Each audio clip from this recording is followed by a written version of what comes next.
नमस्कार आप सभी का एक बार पुनः हम स्वागत करते हैं हमारे इस YouTube चैनल पर। आप सभी को हम चर्चाएं कर रहे हैं किसको लेके, एमजीएसयू के अंतिम 5 वर्षों के जो प्रश्न पत्र हैं उनको लेकर। उसी कड़ी को आगे बढ़ाते हुए आज इस कक्षा में बीएससी जो प्रथम वर्ष है उसका द्वितीय पेपर जो है उसकी डिस्कशन जो है वो हमारे साथ चल रही है। प्रत्यास्था वाला चैप्टर जो है वो हमने लगभग कंप्लीट कर लिया है। आज एक टॉपिक और कुछ एक एग्जांपल, 2 एग्जांपल बेसिकली वो देखने के बाद में हम अपनी नेक्स्ट यूनिट जो है उसके ऊपर क्या कर जाएंगे, मूव कर जाएंगे, नेक्स्ट यूनिट जो है उसमें प्रवेश कर जाएंगे। देखिए मैंने आपको लास्ट क्लास के अंदर क्या बताया था, मैंने आपको लास्ट क्लास के अंदर जो आपके प्रत्यास्था गुणांक हैं y के नीटा वगैरह जो है y के सिग्मा नीटा इन सभी के बीच में कुछ रिलेशंस जो है वो बताए थे। एक हमने प्रूफ कर लिया था और दूसरा मैंने आपको कहा था कि उसके अनुसार ही है, वो देख लीजिएगा आप, उसी के अकॉर्डिंग चलता हुआ ये आपका जो एक तरीके से कारवा जो है उसी को हम क्या करते हैं, आगे बढ़ाते हैं। आज का हमारा जो पहला प्रश्न है वो किसी ठोस बेलन का एक तरीके से क्या है, बंकन है, या फिर एक तरीके से ठोस बेलन का ऐंठन जो है वो आपको क्या करना है, देखना है। टोरिज्म ऑफ सिलेंडर जो है वो इसको बोलते हैं, बहुत ज्यादा महत्वपूर्ण है। ठोस बेलन का ऐंठन यानी कि टोरिज्म ऑफ सिलेंडर।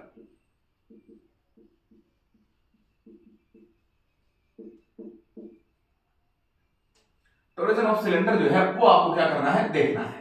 ये वाला पोर्शन जो है इसके ऊपर आज हम क्या करने वाले हैं, चर्चा करने वाले हैं। कब कब आया हुआ है, ये आया हुआ है बेटा 2019 में, 2016 में, 2000 इसके पहले जो है ये क्वेश्चन कब आया हुआ है, 1 मिनट का समय मुझे दीजिएगा। हाँ 2019, 16, 2014, 2013 इन वर्षों के अंदर ये क्वेश्चन जो है वो आपको आपके प्रश्न पत्र में देखने को मिला था और इसी को आधार मानते हुए बहुत ज्यादा महत्वपूर्ण हो जाता है ये क्वेश्चन इस बार के लिए आपके। तो ऐसा मान के चलिए, जहां तक मेरा आइडिया है ये प्रश्न आपको निश्चित रूप से आपके एग्जाम में देखने को मिलेगा। उसी को हम क्या करेंगे, इस क्वेश्चन को थोड़ा सा सोल्व करेंगे। मैं बेसिक सा आइडिया आपको बताऊंगा, इसके की पॉइंट्स जो है वो बता दूंगा। आगे की कैलकुलेशन जो है वो आप अपने आप देख लेना, क्योंकि समय जो है वो पर्याप्त नहीं है। अगर संपूर्ण क्लास होती तो हम इसका पूरा डेरिवेशन भी देखते, लेकिन आज के लिए केवल हम किसके बारे में चर्चा करेंगे, इसके संबंधित कुछ एक पॉइंट्स जो हैं उनके बारे में क्या करते हैं, चर्चाएं करते हैं और उनके आधार पर हम इसका आगे का हिस्सा जो है उसको भी क्या करने की कोशिश करेंगे, सोल्व जो है वो करने की कोशिश करेंगे। जैसा कि लिखा हुआ है, हमें क्या मानना पड़ेगा, एक बेलन जो है एक सिलेंडर की क्या करनी पड़ेगी, कल्पना करनी पड़ेगी। तो उसी का डायग्राम जो है वो बनाने का प्रयास करते हैं। मान लेते हैं ये आपका एक सिलेंडर जो है वो हमने बनाया और इस सिलेंडर में ये वाली स्थिति है, ये इसका निचला हिस्सा है जो कि वर्त्राकार होता है या एक गोल आकृति जो है उसको निर्मित किए हुए होता है, गोल आकृति जो है उसको बनाए हुए होता है। ये आपका उसकी लंबाई के पोर्शन वाला भाग है। यहां से ये इसका हमने क्या मान लिया है, ये इसका कोई अक्ष मान लिया हमने, जो कि इसके आपस में इसको क्या करता है, मिलाता है। इस पॉइंट को मान लीजिए आपका पॉइंट है, इसका मध्य बिंदु है, ओरिजिन है, यहां से ये इसका मध्य बिंदु है, इसको मान लेते हैं ओ डैश, और यहां से एक रेखा जो है उसकी कल्पना करते हैं, एक अक्ष जो है उसकी कल्पना करते हैं जो O और O डैश को आपस में क्या करता है, एक दूसरे के साथ मिलाता है। यानी कि O तथा O डैश को मिलाने वाला एक अक्ष जो है वो हमने यहां क्या कर लिया है, मान लिया है। ये बेलन की आपने क्या मानी, स्थिति मानी। इसकी लंबाई जो है वो क्या मान सकते हो, L लंबाई मान सकते हो। इसकी त्रिज्या जो है वो हमने क्या मान ली, R त्रिज्या जो है वो हमने मान ली।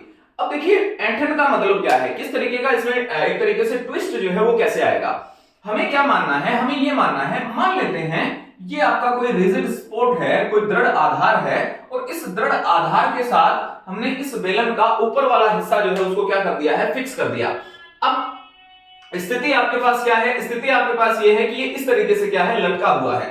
तो ऐसी स्थिति में जब आपने इसको यहां क्या किया हुआ है, माना हुआ है, तो इस लटके हुए बेलन के लिए या फिर इस लटके हुए बेलन के साथ,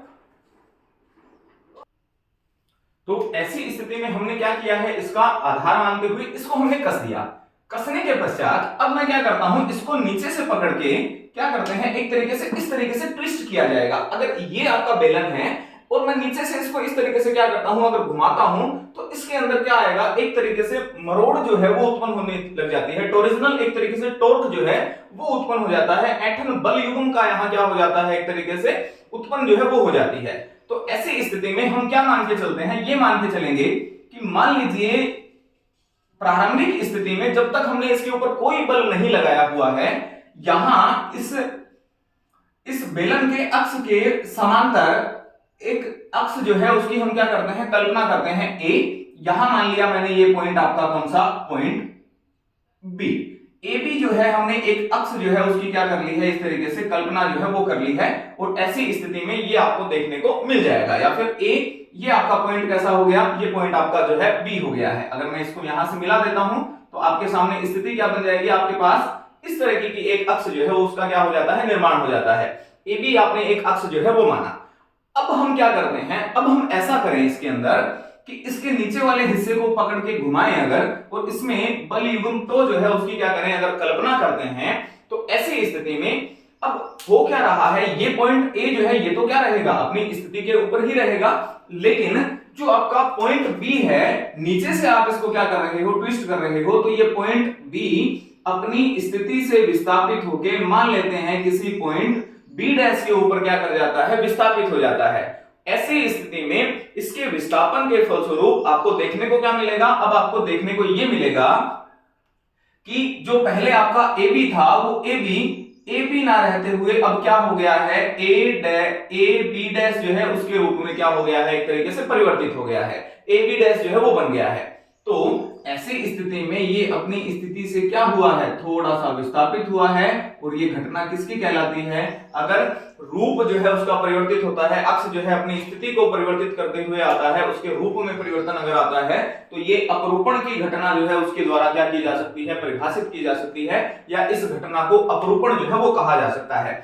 अच्छा, यहां तो मैंने इसका अपरूपण आपको बता दिया, नीचे वाले की स्थिति देखिए, जब अगर मैं ओ डैश से बी डैश को मिलाता हूं तो ये भी तो विस्थापित हुआ है, इन दोनों के मध्य ये विस्थापन जो है वो मान लेते हैं किसी कोणीय विस्थापन थीटा के बराबर है, या फिर थीटा इसके अंदर कोणीय विस्थापन जो है वो आपको क्या हो जाता है, प्राप्त हो जाता है। तो दो चीजें हैं यहां देखिए, आसानी से आप देख रहे होंगे, फाई जो कि अपरूपण कोण है, जो थीटा है वो ओ डैश बी और ओ डैश बी डैश के बीच में क्या होने वाला है, एक तरीके से विस्थापन है, या फिर इन दोनों के मध्य जो एक तरीके से इनका रूप जो परिवर्तित हुआ गया था, विस्थापन जो है उसके अंदर आ गया था। ऐसी स्थिति में ये जो घटना है आपका, ये जो आपका क्या कहलाते हैं, सिलेंडर जो है या जो ये बेलन है, इसमें इस तरीके का ऐंठन जो है वो क्या होगा, एक तरीके से उत्पन्न हो जाएगा। अब क्योंकि प्रत्यास्थता के बारे में पढ़ रहे हैं, जैसे ही आपने इसके ऊपर टो आरोपित किया, टो के आरोपित करते ही ये सिलेंडर जो है ट्विस्ट तो हो गया, लेकिन जैसे ही आप इस टो को हटाओगे यहां से, इसको जब छोड़ा जाएगा तो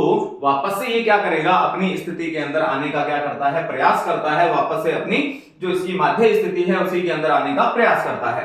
अब हमें जो इसका कीवर्ड है वो ये है, हमें ये देखना है कि ये जो फाई है हम इसको अपरूपण मान रहे हैं, जो कि अपरूपण है भी, लेकिन अपरूपण वाली स्थिति में हमने सिलेंडर वाला तो कुछ केस पढ़ा नहीं था, हमने एक सामान्य सी एक क्यूब के बारे में पढ़ा था, और इस क्यूब के ऊपर हम क्या आरोपित करते थे, एक स्पर्श रेखीय बल आरोपित करते थे, और इस स्पर्श रेखीय बल के कारण इसकी स्थिति जो है वो इस तरीके से परिवर्तित होकर इसमें फाई एंगल जो है वो बन गया था। उसी को आधार मानते हुए, उसी को देखते हुए हम क्या करना चाहते हैं, अब इस सिलेंडर वाले हिस्से को ये देखना चाहते हैं कि ये अपरूपण की घटना को प्रदर्शित भी करता है या नहीं करता है। ऐसी स्थिति में हम अब क्या करना चाहेंगे, हम ये करते हैं कि इस सिलेंडर का ये जो अक्ष है, इस अक्ष के समांतर इसको क्या कर देते हैं, काट देते हैं। इसको काट अगर दिया जाता है तो जैसे ही काटेंगे ये इस तरीके से क्या हो जाएगा, फैल जाएगा। मैं आपको थोड़ा सा प्रदर्शित करता हूं, ये ऐसी स्थिति मान के चलिए, ये स्थिति आपने मानी, देखो ये वाली कंडीशन है।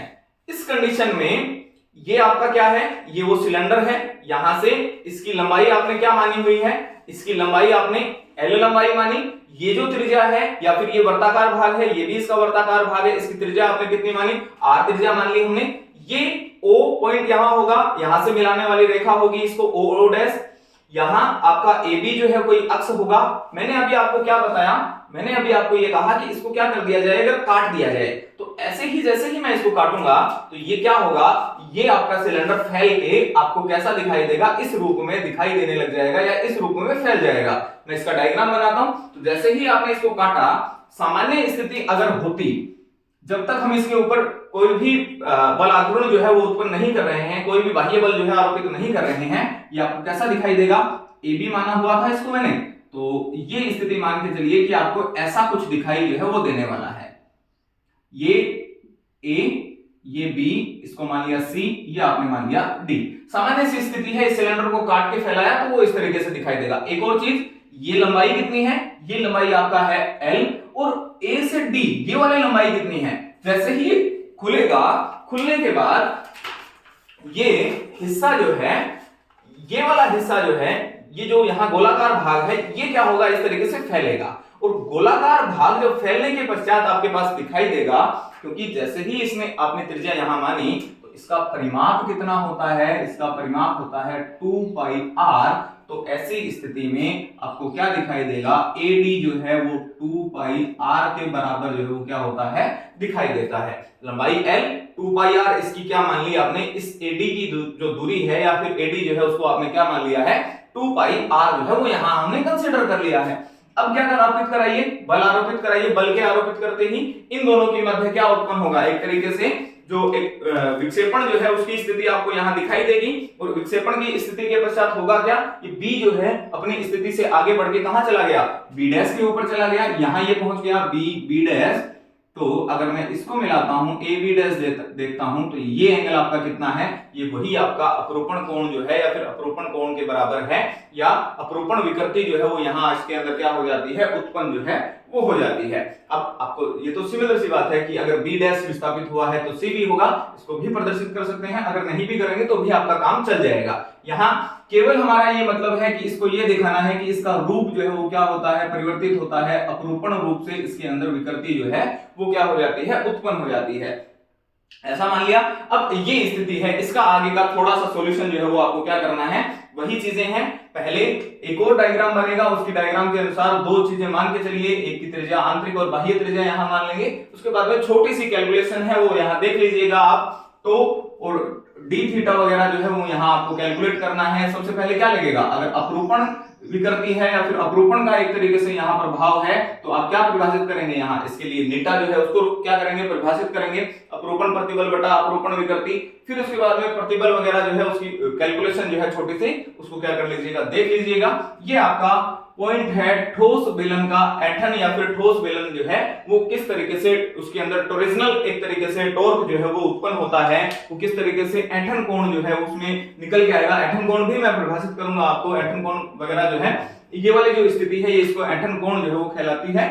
तो अब इसका छोटी सी कैलकुलेशन है वो आप अपने हिसाब से देख लीजिएगा। इतना कीवर्ड जो है वो मैंने आपको बता दिया है, बहुत ज्यादा इंपॉर्टेंट है। ये ऐसा मान के चलिए कि मुझे लगता है कि निश्चित रूप से आपको आपके एग्जाम में देखने को मिल जाएगा। ये स्थिति थी, आज का हमारा लास्ट टॉपिक था इस चैप्टर को रिलेट करते हुए। दो एग्जाम्पल करने हैं और एक परिभाषा और याद रखिए, जहां तक मुझे लगता है जो आपकी एक परिभाषा लिखी हुई है इसी टॉपिक को रिलेट करते हुए, दृढ़ता गुणांक की, दृढ़ता गुणांक, रिजिडिटी कांस्टेंट जो है उसकी परिभाषा है, सी जो है उसको यहां डिफाइन किया हुआ है। इसकी वैल्यू जो है सी की वो लिख देता हूं पहले मैं आपके सामने। सी की वैल्यू होती है बेटा इज इक्वल टू पाई नीटा r4 अपॉन 2l। ये जो है आपका क्या कहलाता है, रिजिडिटी कांस्टेंट जो है या फिर दृढ़ता गुणांक जो है उसके रूप में क्या किया जाता है, परिभाषित किया जाता है। होता क्या है, ये बराबर होता है आपका टो अपॉन थीटा के, यानी कि एकांक जो आपका एक तरीके से ऐंठन कोण है उसके अंदर उत्पन्न होने वाला बल आघूर्ण, उसके लिए क्या कहलाता है, उसका दृढ़ता गुणांक कहलाता है। एकांक ऐंठन कोण कोमा में उत्पन्न बल आघूर्ण, उसके लिए उसके दृढ़ता गुणांक के बराबर होता है, या फिर सी जो है उसके रूप में क्या किया जाता है, परिभाषित किया जाता है। ये फॉर्मूला जो है वो याद रख के चलिएगा। ऐसा फॉर्मूला जो है आपको देखने को मिलेगा और आगे आने वाले दोनों एग्जांपल जो है वो इसी फॉर्मूले के ऊपर क्या करते हैं, आधारित होते हैं, या इसी फॉर्मूले के ऊपर आधारित जो है एग्जांपल आपको देखने को मिल जाएंगे। तो ऐसी स्थिति में इस फॉर्मूले को ध्यान रखिए, ये डेरिवेशन जो है उसका कंप्लीट कर लीजिएगा। थ्योरी वगैरह जो है वो बताने का बहुत ज्यादा समय आपके पास है भी नहीं और मैं बता भी नहीं पाऊंगा अब आपको पूरा जो है वो आपका कंप्लीट जो सिलेबस जो है वो तो हम कर नहीं सकते हैं। तो ऐसी स्थिति में इसको क्या करके चलिए, याद करके चलिए। दृढ़ता गुणांक की परिभाषा हो गई। अब यहाँ एक और चीज है, कुछ कार्य वगैरह जो है वो भी निकाला गया है। एक और चीज बता देता हूं चलो मैं, कि इसको एठन जो कोण इसके अंदर उत्पन्न हो जाता है, अगर डी थीटा एठन इसके अंदर उत्पन्न हो जाएगी तो इसके आधार पर हमने एक कार्य जो है या फिर कुछ कार्य वगैरह जो है वो निकाला हुआ है। फॉर्मूला लिख लीजिए डायरेक्ट कि किसी बेलन को घुमाने में जो किया गया कार्य है W वो हाफ सी थीटा स्क्वायर के बराबर होता है। इस फॉर्मूले को याद रखिएगा, इंपॉर्टेंट है और मुझे लगता है कि इस फॉर्मूले पे आपको एग्जांपल पूछेगा। वो दृढ़ता गुणांक की स्थिति दे देगा, एठन कोण थीटा जो है उसका मान आपको प्रदान कर दिया जाएगा और आपसे पूछा क्या जाएगा, आपसे किया गया कार्य जो है वो पूछा जाएगा। तो ऐसी स्थिति में इसको याद रख के चलिएगा ऐसे, और ये फॉर्मूला जो है वो आपके लिए इंपॉर्टेंट और बन जाता है एठन कोण वगैरह के लिए। ये स्थिति जो है वो यहां आपको प्राप्त हो जाती है, ये भी याद रखिएगा। अब दो एग्जांपल की बात कर लेते हैं। देखिए क्या एग्जांपल है, दोनों ही एग्जांपल अति महत्वपूर्ण है, बहुत ज्यादा इंपॉर्टेंट है। एग्जांपल नंबर आई थिंक शायद आपकी बुक में है एग्जांपल नंबर 10 और एग्जांपल नंबर 12। दोनों ठोस बेलन के ऐंठन के ऊपर ही आधारित हैं और दोनों के अंदर एक ही तरीके का पैटर्न जो है वो भी आपको देखने को मिलेगा। कंप्लीट वही बात है, मैं आपको करवा नहीं पाऊंगा, तो थोड़ी सी उससे आसपास की चीजें जो है वो मैं आपको बता देता हूं, फिर इसके बाद में अगर समय बचेगा तो आगे देखेंगे, अन्यथा अगले वर्ष जो है संपूर्ण क्लासेस करने का हमारा प्लान है। शुरू से आपकी सारी की सारी कक्षाएं जो हैं हम YouTube के माध्यम से आपको प्रोवाइड करवाने वाले हैं, तो उसी को आधार मानते हुए, उसी को देखते हुए क्या करेंगे, आगे की स्थितियां जो है वो देखेंगे। चलिए मैं क्वेश्चन लिखता हूं पहले। आपका क्वेश्चन है कि एक ही पदार्थ के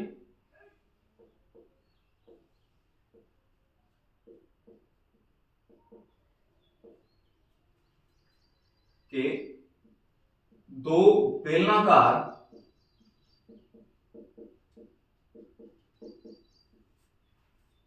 दंडों की लंबाई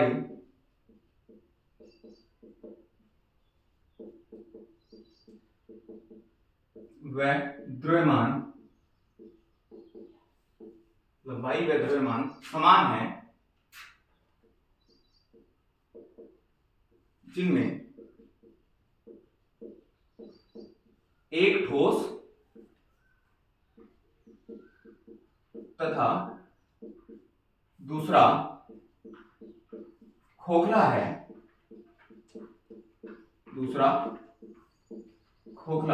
साबित क्या करना है हमें, जिसकी बाह्य व आंतरिक त्रिज्याएं, जिसकी बाह्य त्रिज्या आंतरिक त्रिज्या की दुगनी है, जिसकी बाह्य त्रिज्या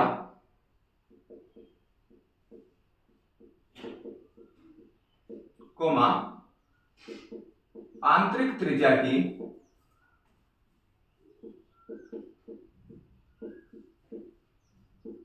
दुगनी है, डबल है। अच्छा, फिर इसके बाद में क्या कहता है, दोनों पर समान ऐंठन बल युग्म के लिए ऐंठन कोणों की तुलना कीजिए। ये आपका क्वेश्चन है, दोनों पर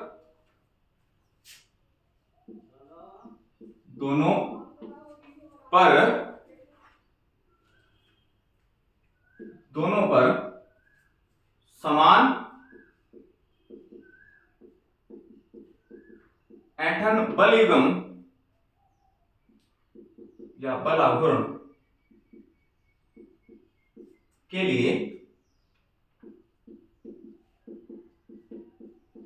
ऐंठन कोण की तुलना कीजिए,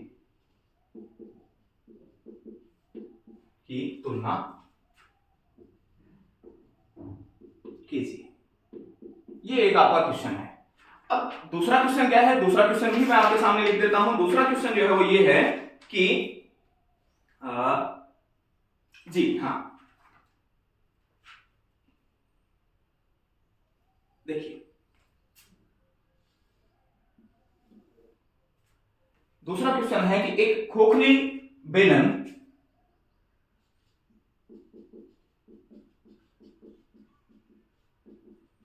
खोखली बेलन अपने समान द्रव्यमान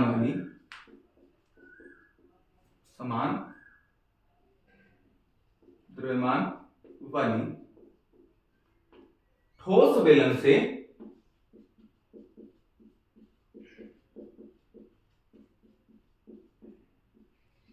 मजबूत होती है,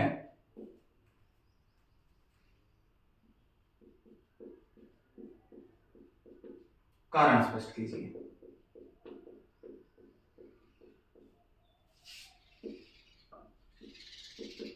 ये आपका दूसरा क्वेश्चन है। ये दो एग्जांपल हैं, इन दोनों एग्जांपल को आपने क्या करना है, सोल्व करना है।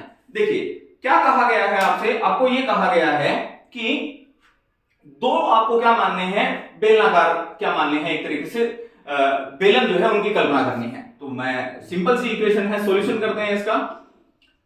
ये आपने एक कोई पहला बेलन जो है वो मान लिया है, इसको मान लिया। इसी तरीके से एक और बेलन मान लेते हैं, और वो बेलन जो है वो खोखला है अंदर से। ये तो अंदर से एक तरीके से क्या मान लिया हमने, ठोस बेलन है, भरा हुआ है, इसके अंदर एक तरीके से सॉलिड जो है वो ये है। और दूसरा बेलन जो है वो आपने कैसा मानना है, दूसरा बेलन आपने मानना है कि दूसरा बेलन अंदर से कुछ खोखला है। तो ये स्थिति आप मान के चलिए, ये एक बेलन है और इसी पे एक और बेलन जो है उसकी क्या कर लेते हैं, कल्पना और कर लेते हैं। तो आपका जो हिस्सा है वो कैसा बन जाएगा, आपकी स्थिति जो है वो ये बन जाएगी।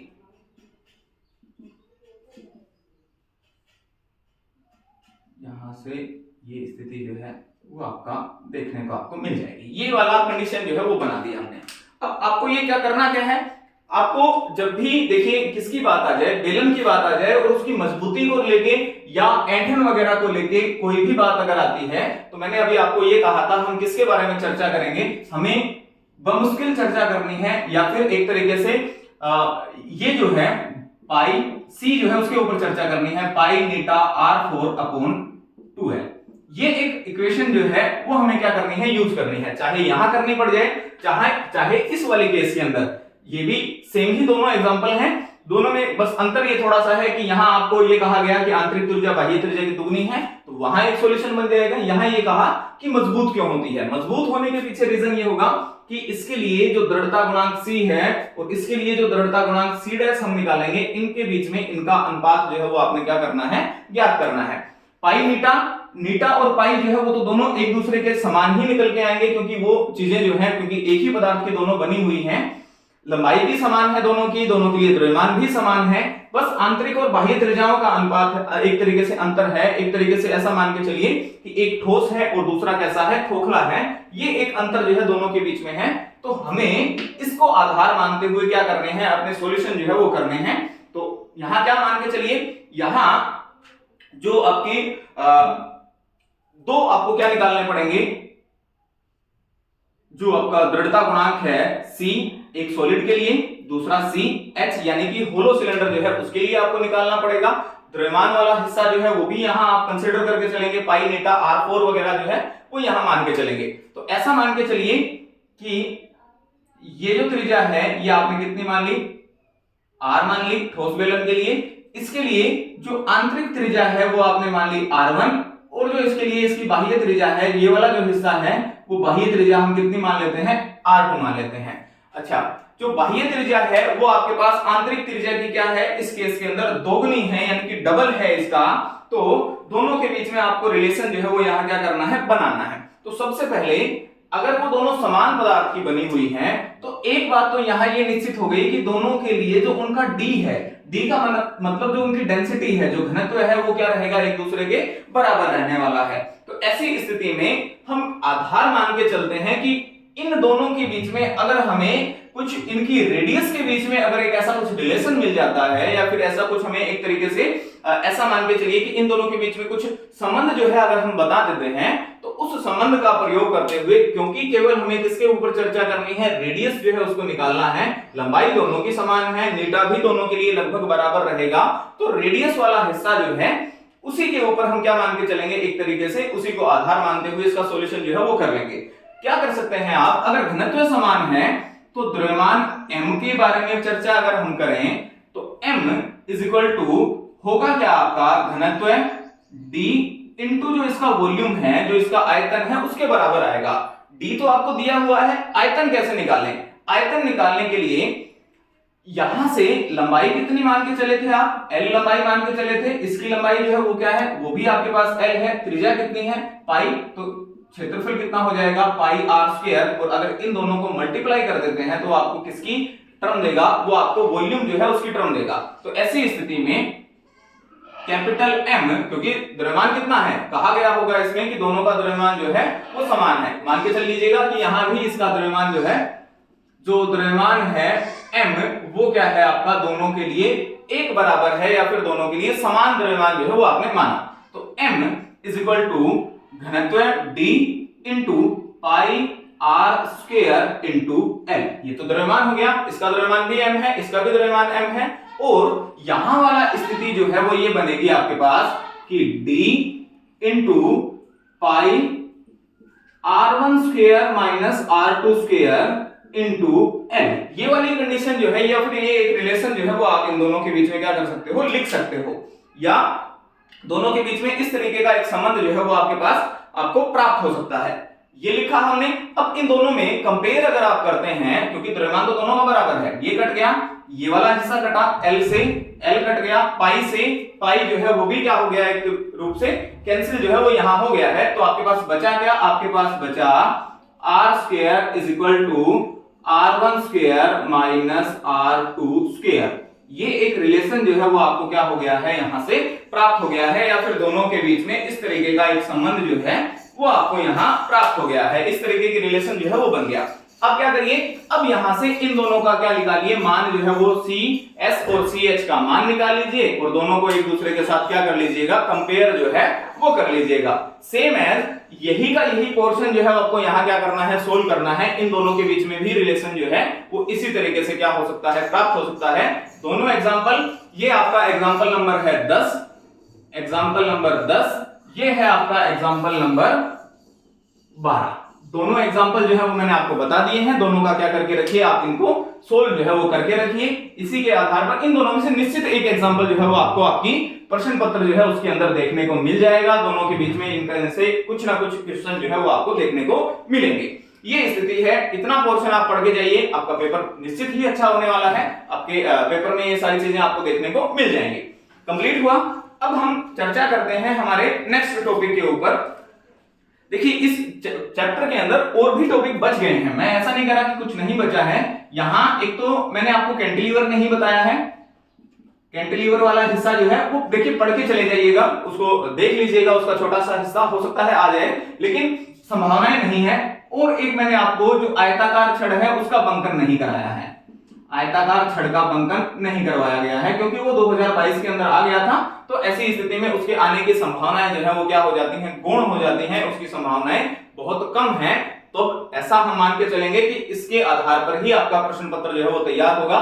तो ये चीजें आप क्या करके चलिए, मान के चलिए कि आपको निश्चित देखने को मिलेंगी। अब हम अपने नेक्स्ट चैप्टर की तरफ जो है वो क्या करते हैं, मूव करते हैं। हमारा नेक्स्ट चैप्टर जो है उसके ऊपर हम अपना चैप्टर नंबर 10 जो है तरलों के गुणधर्म वाला, उसी को आधार मान के हुए या उसके ऊपर अपना सॉल्यूशन वीडियो जो है वो क्या करते हैं, तैयार करते हैं। 5 सालों के प्रश्न पत्र का सॉल्यूशन चल रहा है। निश्चित मैं ये मान के चलता हूं कि आपने चीजें जो है वो पहले से पढ़ी हुई है, बस आपको एक क्विक रिवीजन की आवश्यकता थी, जो हमारे माध्यम से मां शारदा की कृपा से आपको क्या होता है, प्राप्त जो है वो हो रहा है। चलिए नेक्स्ट चैप्टर, हाँ जी, चैप्टर नंबर कौन सा तैयार करना है हमें चैप्टर देखना है अब अपनी यूनिट नंबर 3, तरल पदार्थों के गुणधर्म।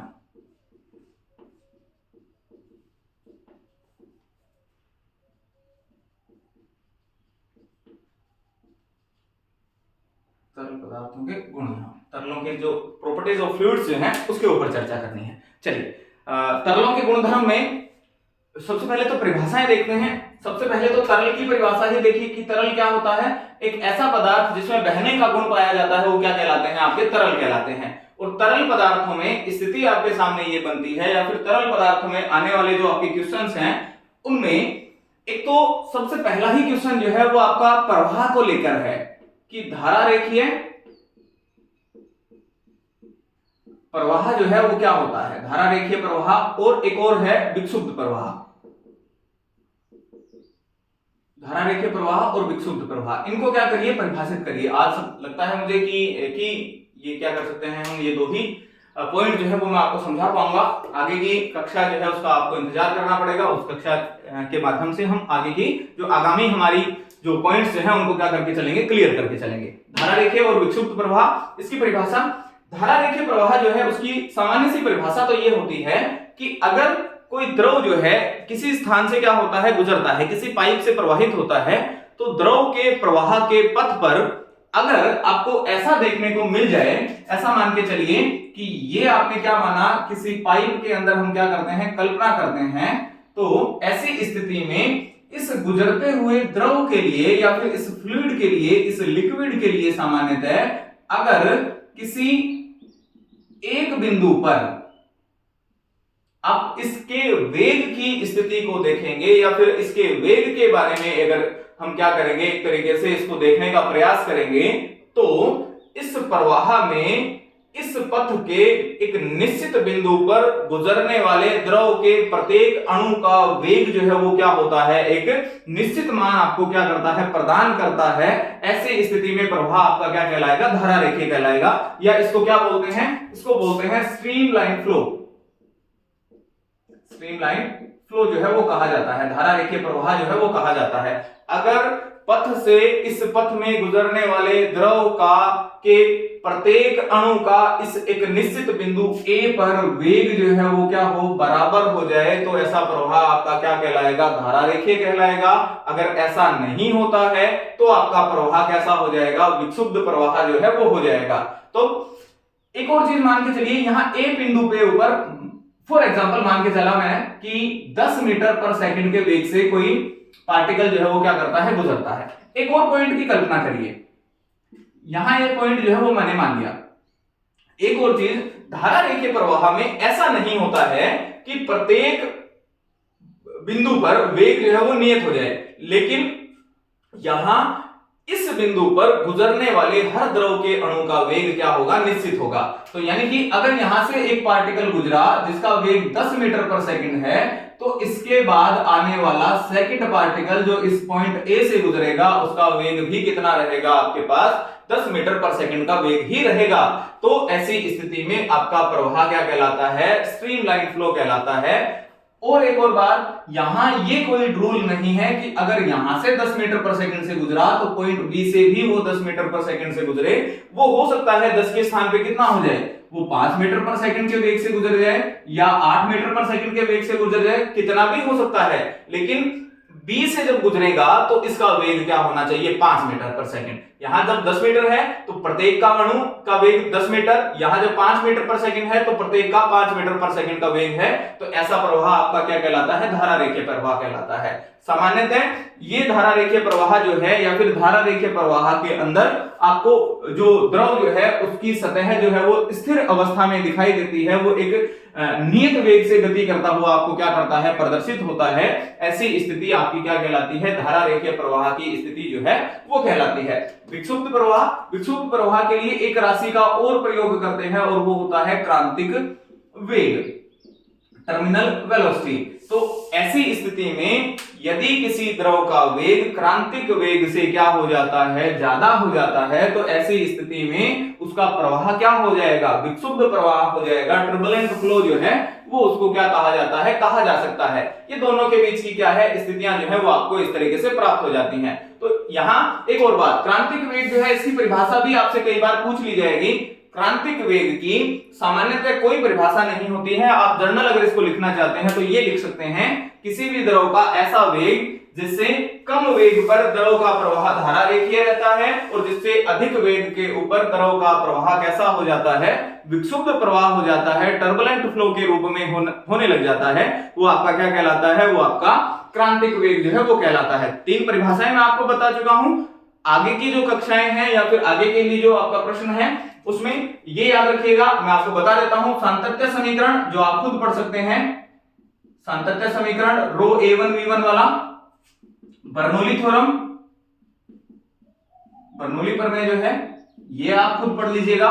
एक होगा स्टोक्स का नियम, स्टोक्स का नियम F = 6 पाई नीटा AV, F = 6 पाई नीटा AV। ये जो है ये चीजें जो है वो आप अपने आसानी से अपने आप पढ़ सकते हैं। तो ये चीजें जो है वो आप देख के चलिएगा।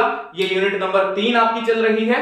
आगामी कक्षा के अंदर इसी को चर्चा को और आगे बढ़ाएंगे और यूनिट नंबर 4 तक जो है वो क्या करेंगे, हमारी रीच जो है उसको पहुंचाने वाले हैं। तब तक के लिए धन्यवाद बहुत बहुत आप सभी का।